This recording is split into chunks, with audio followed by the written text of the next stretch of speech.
Oh,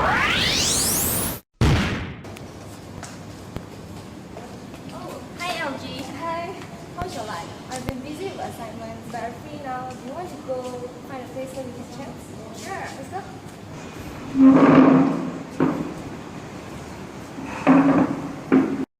I heard that you have been to Penang last week. How was your trip? It was quite interesting. I went there with my family and we are able to enjoy a lot of foods and the wall arts is very, very beautiful.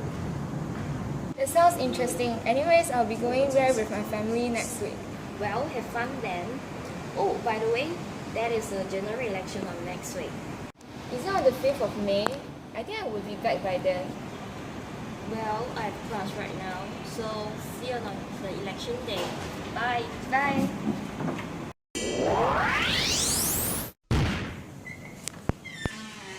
What are you going to work for?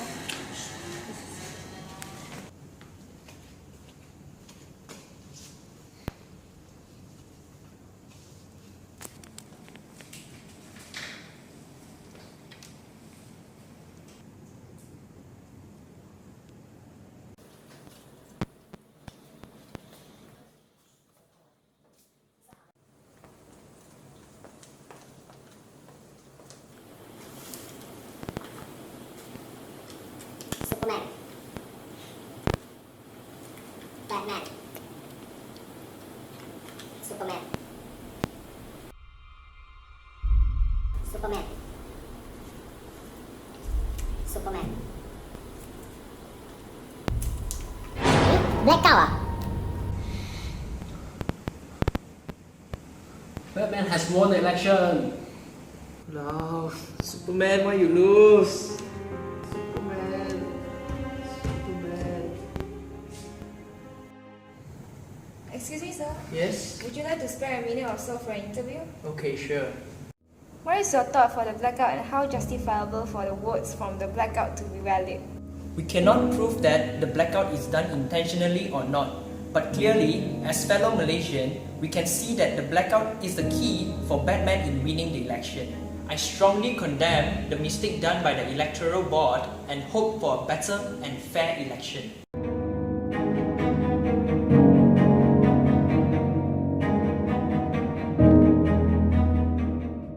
According to Article 10, Sub 1A in Federal Constitution, every citizen has a right to freedom of speech and expression. However, Parliament may make laws to restrict the right if they are necessary or evident in the interest of the security of Malaysia, friendly relationship with other countries, public order or morality, or the protection of the privileges of Parliament or any state legislative assembly, or to provide against contempt of court, defamation or incitement to any offence. Based on the issue, he is just voicing out the opinion of people about the unfair election and requests for a new election. He only speaks out the opinion peacefully and without harm. Therefore, under the Article 10 of the Federal Constitution, the police should not arrest him since he has not violated the law. This is totally unfair, and why would they even arrest him? I don't understand, I really don't.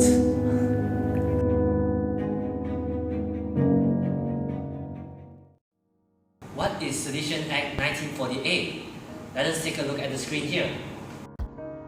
Seditious, when applied to or used in respect of any act, speech, words, publication, or other things, qualifies them as one having a seditious tendency.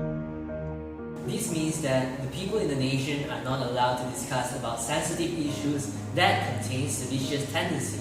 The Sedition Act has placed many limitations on freedom of expression, particularly regarding sensitive political issues. Let us take a look at some of the case law regarding this issue. Take a look at the screen. Safwan gave a speech at a political rally, allegedly calling for a change in government in a way that was interpreted to be seditious. As a result, he was sentenced to 10 months in prison by the Sessions Court under the Sedition Act 1948. The Sedition Act has created a lot of controversy over the recent years. So, let us hear what do the people think about this act. They will lead to a widespread of abuse of freedom of speech, limiting a citizen to express their point of view regarding the nation. We don't need the Sedition Act, as it will only allow the government to abuse its powers.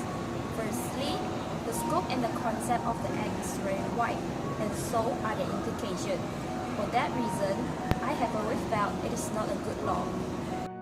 If politicians take time to look at the definition of sedition in the dictionary, it means words or actions that encourage people to oppose the government. In a democracy country, it is your right to oppose the government. That is why sedition and democracy do not stand together. They cannot use this act to deny people their rights to talk about the abuse of special positions. Those things should be allowed because the Constitution itself allows freedom. In conclusion, freedom of speech is the lifeblood of our democratic system. Although the nation only practices the freedom of speech partially, although some may prevent us from expressing our point of view, But no matter how hard we struggle, we will and we have to fight for our rights to speak.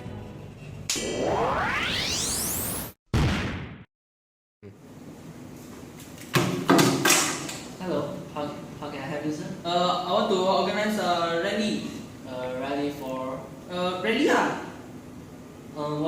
Why do you want to organize a rally? Protect. You want to organize a rally to protect? Protect lah. Protect what?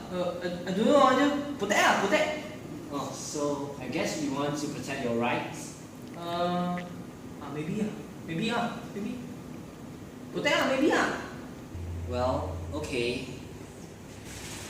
Can you please sign here? Protect election. Here's the permit for your rally. Protect lah. Yeah, protect. Well, good luck for your rally. Macam mana cakap ni? Maybe lah. Maybe. Alright, see ya. Maybe lah.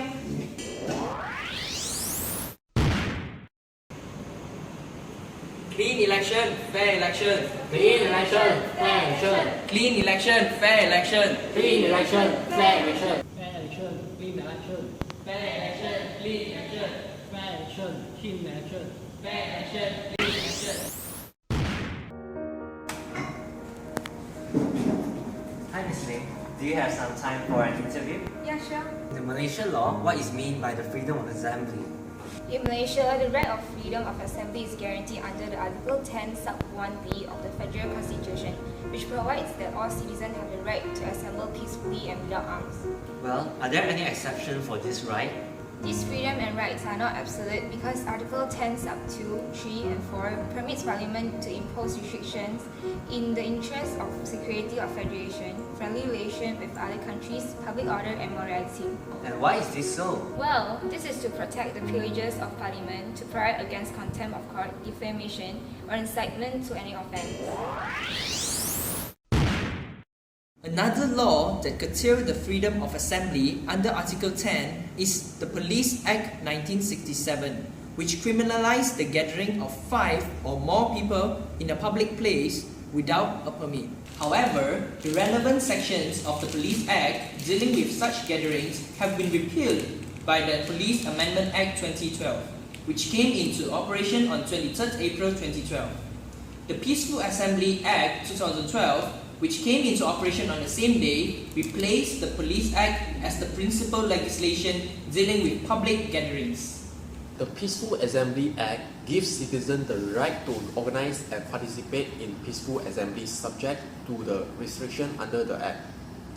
Under the law, citizens are allowed to hold assemblies which include processions provided that prior notice is given to the police. No notice is required for certain types of assemblies, such as wedding receptions, funeral processions, open house during festivals, family gatherings, religious assemblies, and assemblies as designated places of assembly. Section 50 empowers the police to give restriction of assemblies.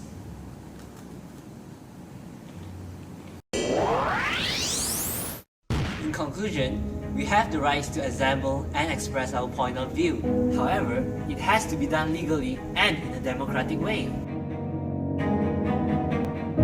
No matter what challenges we face in the future. No matter how hopeless the obstacle may seem to be, No matter how unfair the decision is, We will stand together and fight for it. This is because Kita Satu Malaysia!